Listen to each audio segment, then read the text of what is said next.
खुदावंद यीशु मसीह के अजीम खूबसूरत मोतबर और मुहीब नाम में सबको मेरी तरफ से बहुत बहुत सलाम। आज हम खुदावंद के ज़िंदा कलाम में से सीखेंगे कि लोगों को खुदा के साथ इख्तलाफात क्या हैं। ये बड़ा अहम टॉपिक है।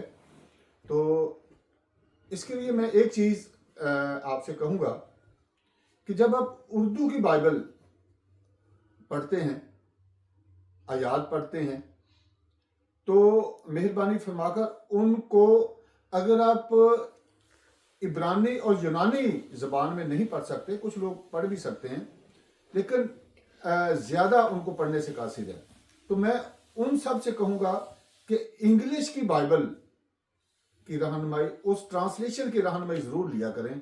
फिर आपको पूरे तरीके से उसकी समझ आ जाएगी कि जो उर्दू की बाइबल में जो आयात आप पढ़ रहे हैं उनका सही मतलब क्या है। तो आइए हम आप आज के मैसेज को शुरू करते हैं।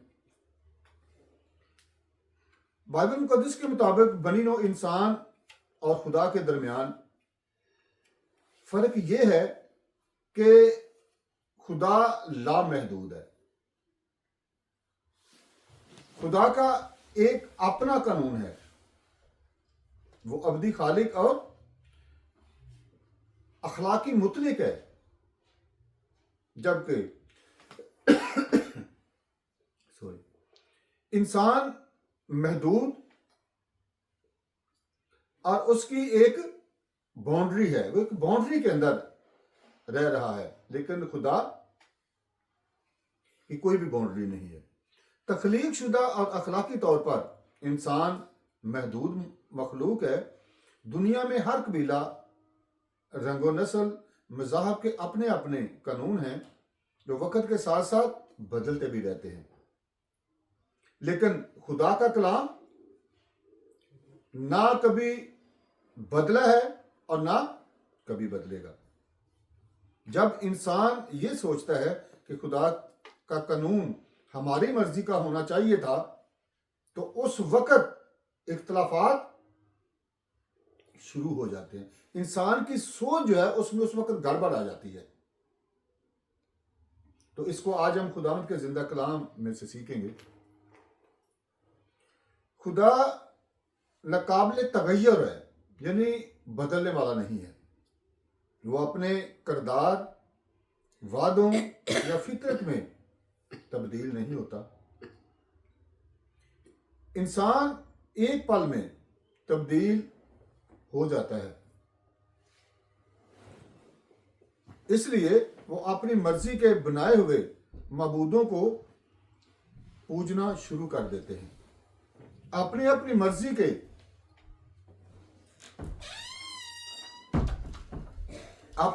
मर्जी के नबी, रसूल और खुदा बना लेते हैं और खुदा की परस्तिश करना, इबादत करना छोड़ देते हैं। यहाँ पर लोगों के खुदा के साथ इख्तलाफात शुरू हो जाते हैं। लोग अपनी अपनी मर्जी के लोगों को खुश करना शुरू कर देते हैं। और अलमिया क्या है, ये बड़े मैं एक दुखी दिल के साथ कह रहा हूं। अलमिया क्या है, बड़े दुख से कहना पड़ता है कि लोग बाइबल मुकद्दस की आयात की तशरीह, उनका मतलब अपनी अपनी समझ के मुताबिक मुख्तलिफ तरीकों से कर रहे हैं, जो कि गलत है। पैदाइश की किताब, उसका पहला बाब, उसकी पहली आयत जब हम पढ़ते हैं तो वहां पे लिखा है कि खुदा ने इब्तिदा में जमीनों आसमान को बनाया। आमीन। यहां पे आपने थोड़ा सा फोकस करना है कि आप किसका कलाम पढ़ते हैं, किसकी मुंह की बातों को, जो उसके मुंह से निकली हैं, उसको पढ़ते हैं। और वो है खुदा जिसने जमीनों आसमान को बनाया। खालिक, मालिक, राजिक और हर रोज हर लम्हा संभालने की कुदरत सिर्फ खुदावंद यीशु मसीह के पास है और वो ही करता है। तो जब उसके मुंह की बातों को आप गलत तरीके से रॉन्गली इंटरप्रेट करेंगे, then you are doing wrong, all is wrong. आप कुछ लोग उस तरीके से उसको इंटरप्रेट कर रहे हैं, उसका मतलब ले रहे हैं कि जो सिर्फ उनकी मर्जी के मुताबिक हो।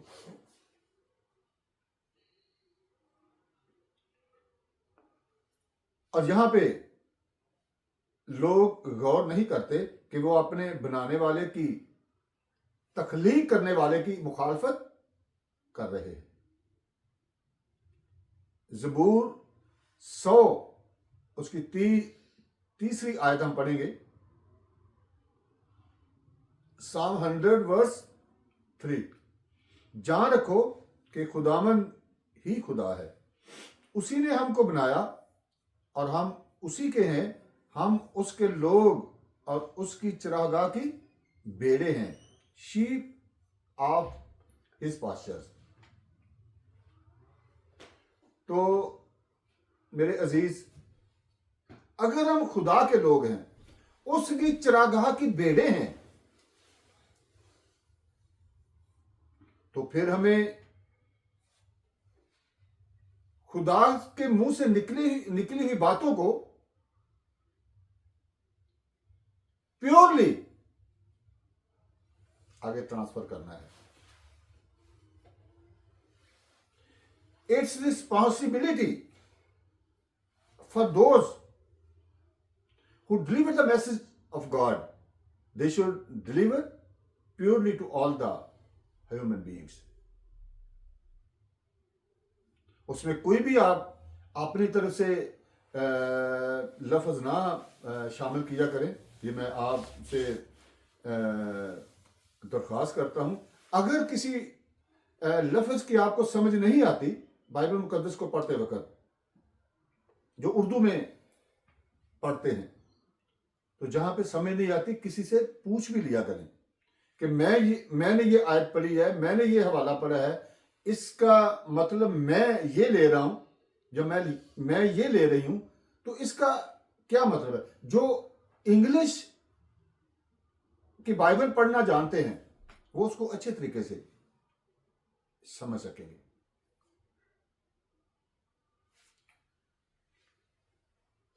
ज़बूर नवीस लिखते हैं कि खुदा ही वो कादिर मुतलक है जिसने हमें बनाया।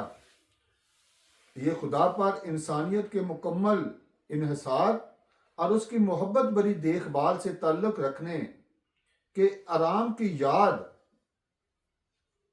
दहानी के तौर पर करता है।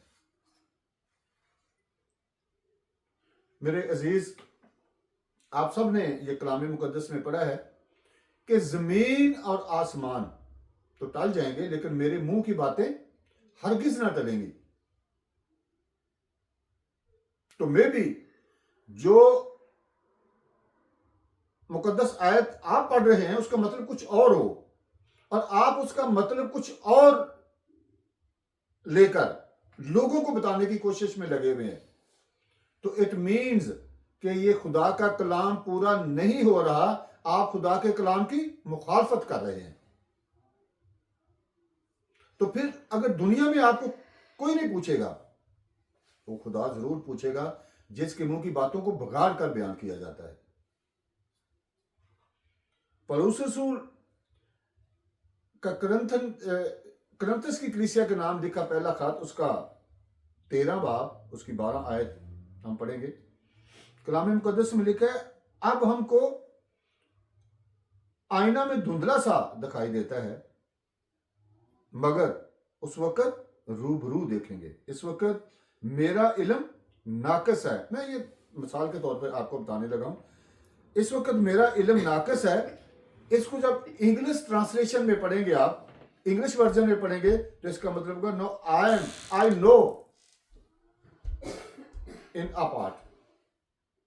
अब मैं सिर्फ एक हिस्से को जानता हूं। मेरा इल्म नाकस है, इसका मतलब क्या है कि अब मैं सिर्फ एक हिस्से को जानता हूं, या अब मैं थोड़ा सा जानता हूं। अब मुझे इसके बारे में थोड़ा सा इल्म है। ये इसका मतलब है। मगर उस वक्त ऐसे पूरे तौर पर पहचानूंगा जैसे मैं पहचाना गया हूं। आमीन। पौलुस रसूल कहते हैं कि अब खुदावन यीशु मसीह हमको आईने में धुंधला सा दिखाई देता है। धुंधला सा मतलब कि पूरे तरीके से वाज़िया तौर पर उसकी तस्वीर जो है वो हमें आईने में नजर नहीं आती। मतलब आईना हमारे लिए क्या है, एक मसीही के लिए आईना क्या है? खुदावंद का कलाम। जब हम खुदावंद के कलाम को पढ़ते हैं तो फिर हमारी आंखों के सामने वो सारा खुदा के मुंह से निकला हुआ कलाम जो है वो एक फिल्म की तरह चलना शुरू हो जाता है। और उस वक्त खुदावंद को हम अपनी आंखों से देख नहीं रहे, लेकिन वो तस्वीर, एक धुंधली सी तस्वीर जो है वो हमारी आंखों के सामने से गुजर रही है। हमारा ध्यान उस पर लगा हुआ है। और पौलुस रसूल कहते हैं कि ये मैं सिर्फ एक हिस्से को अब जानता हूं, या मैं इसको थोड़ा सा अब जानता हूं, लेकिन जिस तरह खुदा ने मुझे पहचाना जब मैं खुदा से दूर था, तो खुदा ने मुझे पहचान लिया, पूरे तौर पर पहचान लिया। तो मैं भी उस वक्त, ऐसे वक्त में खुदा को पूरे तौर पर पहचान लूंगा। और वो पूरा वक्त कब आएगा? जब खुदावंद यीशु मसीह अपनी दूसरी आमद के साथ फरिश्तों के साथ जमीन पर आएगा और पूरी कौमों का, जो दुनिया में रहती हैं, उनका इंसाफ करने के लिए आएगा। तो उस वक्त हम सब अपने खुदावंद को रूबरू देखेंगे और वो सारी अदालत का फैसला, लोगों का, कौमों का इंसाफ होते हुए भी हम अपनी आंखों से देखेंगे। पौलुस रसूल बताते हैं कि जब खुदावंद यीशु मसीह हमें लेने के लिए आएगा तो उस वक्त हमारी रूहानी आंखें खुली होंगी। उस वक्त धुंधलापन खत्म हो जाएगा और हम उसे पूरे तौर पर देख लेंगे। हम ऐसा महसूस करेंगे जैसे हम शुरू ही से इसे जानते हैं। आज सब खुदावंद का कलाम पढ़ते हैं, खुदावंद से दुआ करते हैं, खुदावंद की हमदोस्ताइश करते हैं, खुदावंद की इबादत करते हैं, तो हमारी आंखों के सामने वो तस्वीर है, वो अक्स है, जो हमारा ईमान है कि हमारा खुदावंद जिंदा है। तो उस वक्त जब खुदावंद यीशु मसीह दुनिया का इंसाफ करने के लिए आएंगे, तो जब हम उसे देखेंगे तो हमें ऐसे लगेगा कि इसे तो हम शुरू से जानते हैं, क्योंकि उस वक्त बादशाहों का बादशाह, खुदाबंदों का खुदा हमारी आंखों के सामने होगा। यह सिर्फ उन लोगों के लिए होगा जो उस पर पूरा यकीन रखते हैं, जो उसे अपना शख्सी निजात दहिंदा कबूल करते हैं।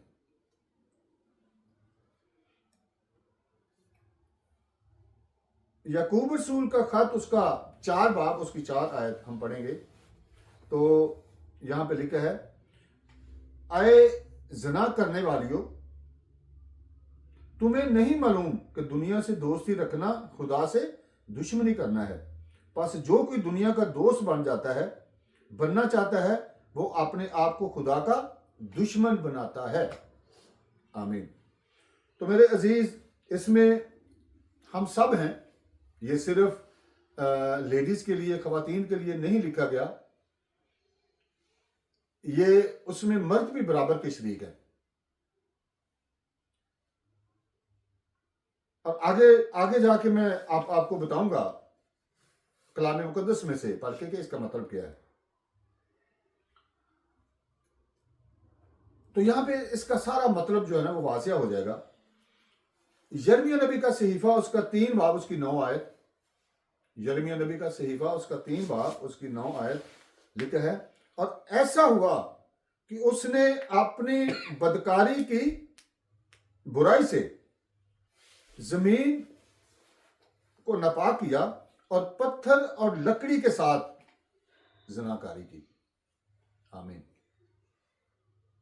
तो अब यकूब 4 बाब उसकी 4 आयत का मतलब यहां पे वाज़िह तौर पर हमारे सामने आ गया है कि हर किस्म की बुत परस्ती जो है वो आप पत्थर के बुत बना के उसको पूजें, लकड़ी के बुत बना के पूजें, सोने के बुत बनाकर पूजें, चांदी के बुत बनाकर पूजें, हर किस्म की बुत परस्ती जो है इज इक्वल टू अडल्ट्री, वो ज़िनाकारी के बराबर है।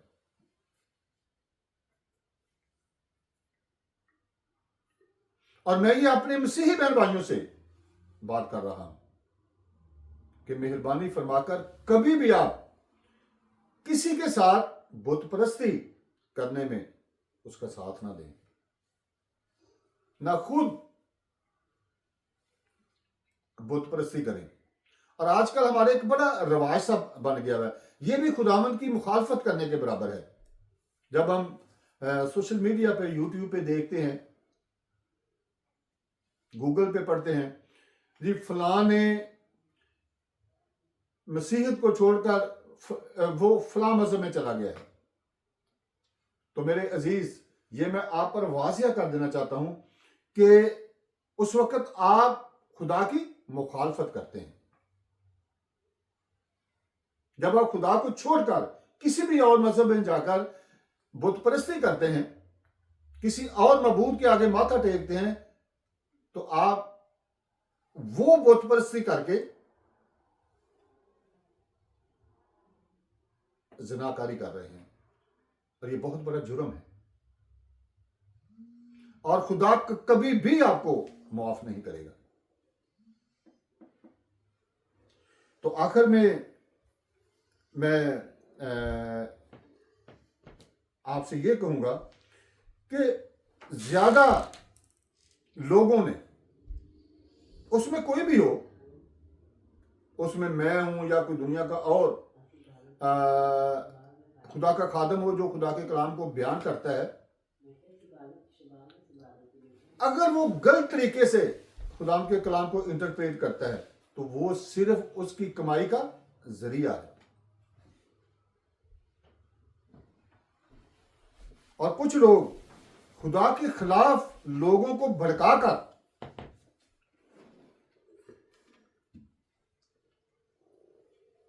अपने आप को थोड़ा अक्लमंद और समझदार साबित करने के लिए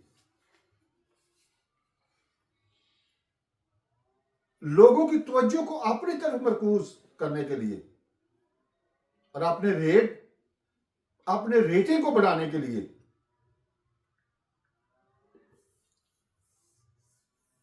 कुछ रुपया पैसे तो इकट्ठा कर लेंगे, लेकिन ये खुदा की सरासर मुखालफत है। आजकल ये मैं बात ना भी करूं तो सारे जानते हैं कि सोशल मीडिया पर आजकल क्या हो रहा है। हर तीसरा बंदा जिसको शायद अपने आप का नहीं पता होता कि मैं क्या हूं, वो बाइबल मुकद्दस में से कोई ना कोई आयत पढ़कर उसको बयान करना शुरू कर देता है। पहले नंबर पे तो उन्हें कोई हक ही नहीं है, क्योंकि ये खुदा का कलाम है, ये मुकद्दस कलाम है, ये खुदा के मुकर्रर करदा लोगों को ही इसको बयान करना चाहिए। तो वो क्या करते हैं, कोई ना कोई आयत लेकर आके कैमरे के सामने बैठ जाते हैं, उसको उल्ट पुल्ट उसको इंटरप्रेट करके लोगों को दिखाते हैं कि मैं बड़ा आलम हूं जी, मैं तो बहुत कुछ जानता हूं। और फिर उसी के मजहब के वाले लोग वो उनको धड़ाधड़ डॉलर्स भेज रहे हैं, यूरो भेज रहे हैं, पैसे भेज रहे हैं। वेरी गुड भाई, ये बंदा बहुत अच्छा कर रहा है। तो मैं आपको बता दूं कि वो गलत इंटरप्रेट करने वाला भी मुजरिम है, और उसके हिस्सादार बनने वाले भी उसके साथ बराबर के मुजरिम है। इसलिए जो भी आपको कलाम मुकद्दस में से कोई बताता है कि जी मैंने कलाम मुकद्दस में ये पढ़ा है, तो उसको सपोर्ट करने से पहले आप एक दो इंटरप्रेशन जरूर, एक दो वर्जन जरूर पढ़ लें। अगर आप इब्रानी और यूनानी नहीं समझ सकते, नहीं पढ़ सकते, तो कम से कम इंग्लिश, ये तो हर मुल्क में बोली भी जाती है, पढ़ी भी जाती है, लिखी भी जाती है। कम से कम उसका सहारा ले लें, वहां पढ़े, आपको पता चल जाएगा कि मैंने उर्दू पढ़कर क्या समझा है, और जब मैंने इसकी इंग्लिश में ट्रांसलेशन देखी है तो फिर इसका मतलब क्या है, शायद आपको कुछ ख्याल आ जाए। इसलिए मेहरबानी फरमाकर कलाम मुकद्दस को गलत तरीके से पेश ना करें, इसकी सजा बहुत बड़ी है। खुदावन हम सबको आज के कलाम के वसीला से बरकत दे।